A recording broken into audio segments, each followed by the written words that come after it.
ವಿನಯ, ವಿಧೇಯತೆ, ಶ್ರದ್ಧೆ ಮತ್ತು ಕಠಿಣ ಪರಿಶ್ರಮದೊಂದಿಗೆ ಗುರುಗಳು ತೋರಿಸುವ ಮಾರ್ಗದಲ್ಲಿ ನಡೆದರೆ ಪೋಷಕರ ಕನಸು ನನಸಾಗುತ್ತದೆ ಎಂದು ಬೆಂಗಳೂರು ಉತ್ತರ ವಿಶ್ವವಿದ್ಯಾಲಯದ ಕುಲಪತಿ ಡಾಕ್ಟರ್ ಬಿ.ಕೆ. ರವಿ ಹೇಳಿದರು.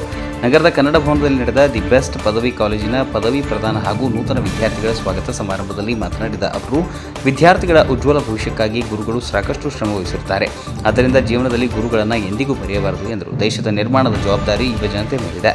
ವಿದ್ಯಾರ್ಥಿಗಳು ನೈತಿಕ ನ್ಯಾಯ, ನೀತಿ, ಧರ್ಮದ ಮೌಲ್ಯಗಳನ್ನು ಅಳವಡಿಸಿಕೊಂಡು ನಿರಂತರ ಕಲಿಕೆಯಲ್ಲಿ ತೊಡಗಬೇಕು. ತಂತ್ರಜ್ಞಾನ ಮತ್ತು ಕೃತಕ ಬುದ್ಧಿಮತ್ತೆಯ ಯುಗದಲ್ಲಿ ಅದನ್ನು ಜಾಳ್ಮೆಯಿಂದ ಬಳಸಿಕೊಂಡರೆ ಉತ್ತಮ ಭವಿಷ್ಯ ನಿರ್ಮಿಸಿಕೊಳ್ಳಬಹುದು ಎಂದು ಹೇಳಿದರು. ಶಿಡ್ಲಘಟ್ಟ ಸರ್ಕಾರಿ ಪ್ರಥಮ ದರ್ಜೆ ಕಾಲೇಜಿನ ಇತಿಹಾಸದ ಪ್ರಾಧ್ಯಾಪಕ ಡಾಕ್ಟರ್ ಶಫಿ ಅಹಮದ್ ಮಾತನಾಡಿ, ಪೋಷಕರು ಮಕ್ಕಳ ಶಿಕ್ಷಣಕ್ಕಾಗಿ ಅನೇಕ ಕಷ್ಟಗಳನ್ನು ಪಡುತ್ತಾರೆ.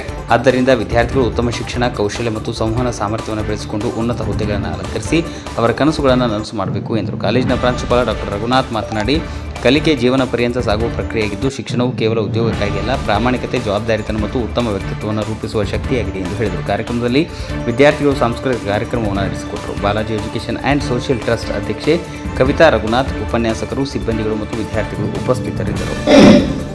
ಮನುಷ್ಯನ ನಿಪುಣಿಗೆ ಸರಿಸಮಾನವಾದ ಆರ್ಟಿಫಿಷಿಯಲ್ ಇಂಟೆಲಿಜೆನ್ಸ್ ಜಗತ್ತಲ್ಲಿ ಯಾರು ಕಂಡುಹಿಡಿಯುವ? Artificial intelligence is there to help us.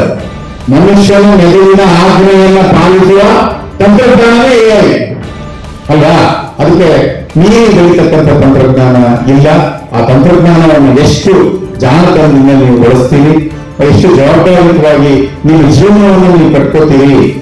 ವಿನಯ, ವಿಧೇಯತೆ, ಶ್ರದ್ಧೆ, ಕಠಿಣ ಪರಿಶ್ರಮ, ವಿರುದ್ಧ ಮಾರ್ಗ ನಿಮ್ಮ ಅಪ್ಪ ಅಮ್ಮನ ಕನಸನ್ನು ನನಸು ಮಾಡ್ತದೆ. ಹುಡುಗರ ಬಹಳ ಎಚ್ಚರಿಕೆಯಿಂದ ಗಮನಿಸಿ. ಯಾರು ಬುದ್ಧಿಯಲ್ಲ ನಿಮ್ಗೆ ಈ ಜಗತ್ತಲ್ಲಿ ಮಾರ್ಕೆಟ್ಗಳು. ಅವ್ರ ಮೇಷ್ರು ಮಾತ್ರ ಚೆನ್ನಾಗಿ ಹೋದ್ರು, ಮುಂದುವರಿರೋ, ಒಳ್ಳೆ ಪ್ರೊಫೆಷನ್ಗಳಿಗೆ ಹೋದ್ರು ಅಂತ ಹೇಳೋ ಮೇಷ್ರು, ತಾಯಿ ಹೋಗೋದ ಮೇಷ್ರು ಯಾರು ಹೇಳಲ್ಲ. ನಮಗೆ ಅವರನ್ನು ಕೇಳಿ ಮಾಡಲ್ಲ.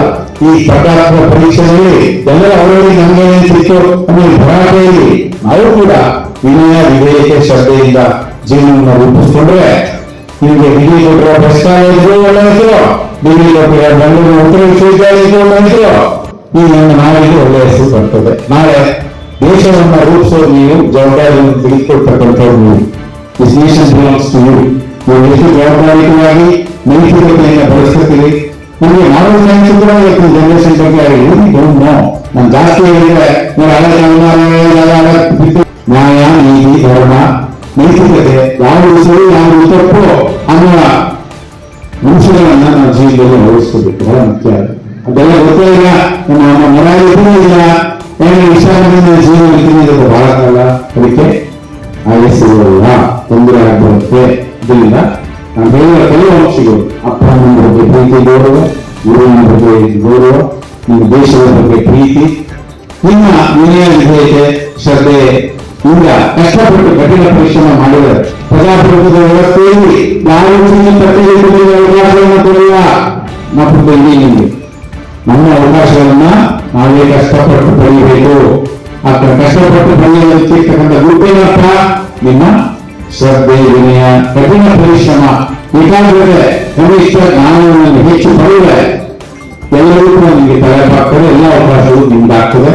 ಹಾಗಾಗಿ ಕಲಿಕೆಗೆ ಕೊನೆ ಇಲ್ಲ ನೀವು ಸಾಧ್ಯವೇ. ಎರಡನೇದಾಗಿ ಕೆಲಸ ನಿರ್ವಹಿಸುವಂತ ಸಂದರ್ಭದಲ್ಲಿ, ಅದು ಮನೆಯಲ್ಲಾಗ್ಲಿ ಅಥವಾ ನಿಮ್ಮ ಕಚೇರಿಯಲ್ಲಾಗ್ಲಿ ಅಥವಾ ಯಾವುದೋ ಒಂದು ಕಂಪನಿಯಲ್ಲಾಗ್ಲಿ, ಇಲ್ಲೇ ಕೆಲಸಕ್ಕೆ ಹೋಗಿ. ನಮ್ಮ ಹಿರಿಯರ ಅಡ್ಮಿನಿಸ್ಟ್ರೇಷನ್ ಅವರು ಮಾತು ಹೇಳಿದ್ದಾರೆ.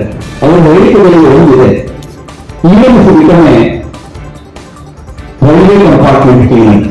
ಇದು ರೈಲ್ವೆ ಬೋಗಿಯ ಸ್ವಚ್ಛತಾ ಕಾರ್ಯದಲ್ಲಿ ತೊಡಗಿರುವಂತಹ ಕೆಲಸ ಸಿಕ್ಕಿದ್ರು ಕೂಡ you clean in such a way that nobody else in the world can clean like you. ಅಂದ್ರೆ ಇಡೀ ಪ್ರಪಂಚದಲ್ಲಿ ಯಾರು ಅಷ್ಟು ಸ್ವಚ್ಛವಾಗಿ ಮಾಡದೇ ಇರೋ ಸ್ವಚ್ಛ ಮಾಡಿದ್ಯಾ ಅಂದ್ರೆ ಆ ಪರಿಣತಿ ನಮ್ಮನ್ನು ಬರಬೇಕು. ನಮ್ಗೆ ಯಾವುದೇ ಕೆಲಸ ಆಗಿರಲಿ, ಕೆಳಮಟ್ಟದಿಂದ ಮೇಲ್ಮಟ್ಟ ತನಕ ತಾವು ಯಾವುದೇ ಉದ್ಯೋಗಕ್ಕೆ ಹೋಗಿ ಸಂಬಳಕ್ಕೂ ಚಿಂತೆ ಮಾಡಬೇಕಿತ್ತು. ಸಂಬಳ ತಾನಾಗಿ ತಾನೇ ಬರುತ್ತೆ. ನಮ್ಮಲ್ಲಿ ಉನ್ನತ ವ್ಯಕ್ತಿತ್ವ ಹೊಂದಿಸಬೇಕಾಗ್ತದೆ. ಇದು ಕೆಳಮಟ್ಟದ ಕೆಲಸ ಅಥವಾ ಮೇಲ್ಮಟ್ಟದ ಕೆಲಸ. ನೀವು ಮೇಲ್ಮಟ್ಟದ ಕೆಲಸ ಉದ್ಯೋಗ ಬಂದ್ರೆ ಮಾತ್ರ ನಾನು ಹೋಗ್ತೀನಿ, ದಯವಿಟ್ಟು ಆ ಭ್ರಮೆ ಬೇಡ. ಯಾವುದಾದ್ರೂ ಕೆಲಸ ಬರಲಿ, ಅದನ್ನ ಅಚ್ಚುಕಟ್ಟಾಗಿ ಮಾಡ್ತಾ ಇದ್ರೆ ಒಂದು ನೆನಪಿಡಿ, ನೀವು ಮಾಡ್ತಾ ಇರುವಂತ ಯಾವುದೋ ಉದ್ಯೋಗ, ಯಾವುದೋ ಒಂದು ಕೆಲಸ ಹಲವಾರು ಮಂದಿ ನಿಮ್ಮ ಮೇಲಧಿಕಾರಿಗಳು, ನಿಮ್ಮ ನಿಮ್ಮ ಮೇಲೆ ಸದಾ ಒಂದು ಕಣ್ಣು ಇಟ್ಟೇ ಇರ್ತಾರೆ. ಈ ವ್ಯಕ್ತಿ ಯಾವ ರೀತಿ ಅವರ ಕೆಲಸವನ್ನು ನಿಭಾಯಿಸ್ತಾ ಇದ್ದಾರೆ ಅಂತ ನೀವು ಅಚ್ಚುಕಟ್ಟಾಗಿ ನಿಭಾಯಿಸೋದಾದ್ರೆ ಖಂಡಿತ ಆ ಮೇಲ್ವರ್ಗದಲ್ಲಿರುವಂತ ನಿಮ್ಮ ಸುಪೀರಿಯರ್ಸ್ ಖಂಡಿತ ನಿಮ್ಮನ್ನು ಮೇಲೆತ್ಕೊಂಡು ಹೋಗ್ತಾರೆ. ಮತ್ತೆ ಕೆಲಸ ನಿರ್ವಹಿಸುವಂತ ಸಂದರ್ಭಗಳಲ್ಲಿ ರೆಸ್ಪೆಕ್ಟ್ ಎವ್ರಿವನ್, ಪ್ರತಿಯೊಬ್ಬರನ್ನ ಗೌರವದಿಂದ ಕಾಣಿ, ಇದು ತುಂಬಾ ಮುಖ್ಯವಾಗಿರುತ್ತೆ. ಸೊ ನಮ್ಮ ಕಾಲೇಜಿನ ಪರವಾಗಿ ನಮ್ಮ ಪದವಿ ಮುಗಿಸಿದ ವಿದ್ಯಾರ್ಥಿಗಳಿಗೆ ಬೇಗ ಕೆಲಸ ಮೇಲೆ ಅದೇ ಸಂಬಳಕ್ಕೆ ಅವಶ್ಯಕತೆ ಇದೆ ಅಂತೇಳಿ ಮನೆ ಕಡೆ ಬಹಳ ತುಂಬಾ ತಾಪತ್ರಯ ಇರ್ತದೆ, ಬಹಳ ತೊಂದರೆ ಇರುತ್ತೆ, ಕಷ್ಟ ಇರ್ತದೆ. ಅದು 25,000 ನಿಮ್ ಸಂಬಳ 25,000 ಹೋಗ್ತೀರಿ ಅಂತೇಳಿ ಇರೋದಿಲ್ಲ ಅಂತ ಹೇಳಲ್ಲ. ಆದ್ರೆ ನೀವು ಡಿಸೈಡ್ ಮಾಡಿ 25,000 ಸಂಬಳ ನೀವು ಪಡೆಯೋದನ್ನು ಕ್ಷಣಿಕ ಮಾತ್ರ, ಇವತ್ತು ತಕ್ಷಣಕ್ಕೆ ಮಾತ್ರ ಪಡೀತೀರಿ. ಆದ್ರಿಂದ ವಾಟ್ ಇನ್ನಷ್ಟು ಬಂದಾಗ ನಿಮ್ಗೆ 25,000 ಸಂಬಳ ಬೇಕಾ, ಎಲ್ಲಿ ಜಾಸ್ತಿ ಸಂಬಳ ಬೇಕಾ ಅಂತ ಪ್ರಶ್ನೆ ಬಂದಾಗ ಒಂದು 3-4 ತಿಂಗಳು ನೀವು ಜಾಸ್ತಿ ಕಷ್ಟ ಬಿದ್ದರೆ ಜೀವನದಲ್ಲಿ ನೀವು ಆರಾಮಾಗಿ ಲೈಫ್ನ ಲೀಡ್ ಮಾಡುವ, ನೀವೆಲ್ಲ ಇಡೀ ಕುಟುಂಬ ಕೂಡ ಚೆನ್ನಾಗಿರುತ್ತೆ ಅಂತೇಳಿ. ವಾಟ್ ಇನ್ನಷ್ಟು ಅಂತ ಬಂದಾಗ ನಮ್ಮ ಶಂಕರ್ ಮಾತನ್ನ ಪ್ರಸ್ತಾಪ ಮಾಡ್ಬೋದು.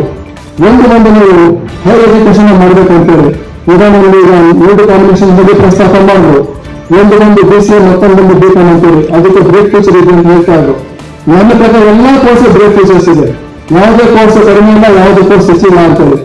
ಆದ್ರೆ ಕೋರ್ಸ್ ಮಾಡಿದ ತಕ್ಷಣ ನಿಮಗೆ ಪರಿಪೂರ್ಣತೆ ಇಲ್ಲ, ನಿಮ್ಗೆ ತುಂಬಾ ಕೇಪಬಲ್ ಇದೀನಿ ಅಂತಲ್ಲ. ಬೆಂಗಳೂರು, ಮೈಸೂರು, ಮಂಗಳೂರು, ಗುಲ್ಬರ್ಗ ಕಡೆ ಹೋದ್ರೆ ನಿಮಗೆ ಜಾಬ್ಸ್ ಕೇಳಬೇಕಾದ್ರೆ ಎಷ್ಟು ಓದಿದ್ರಿ ಅಂತ ಕೇಳಲ್ಲ, ಎಷ್ಟು ಮಾರ್ಕ್ಸ್ ಇದೆ ಅಂತ ಕೇಳಲ್ಲ. ನೀವು BM ಯೂನಿವರ್ಸಿಟಿಯಲ್ಲಿ ಓದಿದ್ದೀರಾ, ಬೆಂಗಳೂರು ಸಿಟಿಯಲ್ಲಿ ಓದಿದ್ದೀರಾ, ಮೈಸೂರಲ್ಲಿ ಓದಿದ್ದೀರಾ, ಅದು ಬೇರೆ ಕಡೆ ಓದಿದ್ದೀರಾ ಅಂತ ಅದನ್ನು ಕೇಳಲ್ಲ. ನಿಮ್ಮಲ್ಲಿ ಎಷ್ಟು ಕೇಪಬಿಲಿಟೀಸ್ ಇದೆ, ಎಷ್ಟು ಸ್ಕಿಲ್ ಓರಿಯೆಂಟೆಡ್ ಅಂತ ಕೇಳ್ತೀವಿ, ಎಷ್ಟು ಸ್ಕಿಲ್ಸ್ ಇದೆ ಅಂತ ಕೇಳ್ತೀವಿ. ನಿಮಗೆ ನೀವು ಭವಿಷ್ಯದಲ್ಲಿ ಏರ್ಪೋರ್ಟ್ ಹೋದ ವಿಚಾರ ಹೋದ್ರೆ ಕಾಲೇಜ್ ನಿಮಗೆ ಟ್ರೈನಿಂಗ್ ಅನ್ನ ಕೇಳ್ತಾರೆ. ನಿಮಗೆ ಟ್ರೈನಿಂಗ್ ಗೊತ್ತಿದೆ ಅಂತ ಕೇಳ್ತಾರೆ. ಟ್ರೈನಿಂಗ್ ಮೀನ್ಸ್ ಈ ಜಾಬ್ ಬಗ್ಗೆ ನಿಮ್ಗೆ ಏನಾದ್ರು ಗೊತ್ತಿದೆ ಅಂತ ಕೇಳ್ತಾರೆ. ಆದ್ರಿಂದ ಸ್ಕಿಲ್ಸ್ ಅಂತಂದ್ರೆ ನಿಮ್ಗೆ ಕಂಪಲ್ಸರಿ ಇವತ್ತಿಂದ ಡಿಸೈಡ್ ಮಾಡ್ಕೊಳ್ಳಿ. ನೀವು ವಿತೌಟ್ ಸ್ಕಿಲ್ಸ್ ನಿಮ್ಗೆ ವ್ಯಾಲ್ಯೂ ಇಲ್ಲ ಅಂತ ಹೇಳ್ತೀನಿ. ಸರ್ ನಾವು ತುಂಬಾ ಚೆನ್ನಾಗಿ ಮಾರ್ಕ್ಸ್ ಬರುತ್ತೆ ಸರ್, ನಾವೆಲ್ಲ ಸಬ್ಜೆಕ್ಟ್ ಅಲ್ಲಿ ಔಟ್ ಆಫ್ ಔಟ್ 100/100 ಬಂದಿದೆ ಅಂತ ಇರ್ಬೋದು ಸರ್, ಇಲ್ಲ ಅಂತ ಹೇಳಲ್ಲ. ಆದ್ರೆ ನಿಮಗೆ ಕಮ್ಯುನಿಕೇಶನ್ ಸ್ಕಿಲ್ ಬರಬೇಕಾಗುತ್ತೆ. ಇವತ್ತಿನ ಸ್ಪರ್ಧಾತ್ಮಕ ಜಗತ್ತಲ್ಲಿ ನೀವು ಬೇರೆಯವರೊಂದಿಗೆ ಬೆಳಿಬೇಕಾದ್ರೆ, ನೀವು ಬದುಕಬೇಕಾದ್ರೆ ಇಂಗ್ಲಿಷ್ ಎಲ್ಲ ಕಂಪಲ್ಸರಿ ಮಾತಾಡಬೇಕಾಗುತ್ತೆ, ಕಮ್ಯುನಿಕೇಶನ್ ಸ್ಕಿಲ್ ಬರಬೇಕಾಗುತ್ತೆ, ನಿಮಗೆ ಹೌ ಟು ಲೀವ್ ಅಂತ ಬರಬೇಕಾಗುತ್ತೆ. ಜೊತೆಗೆ ಇಂಟರ್ನೆಟ್ ಏನೋ ಇವತ್ತು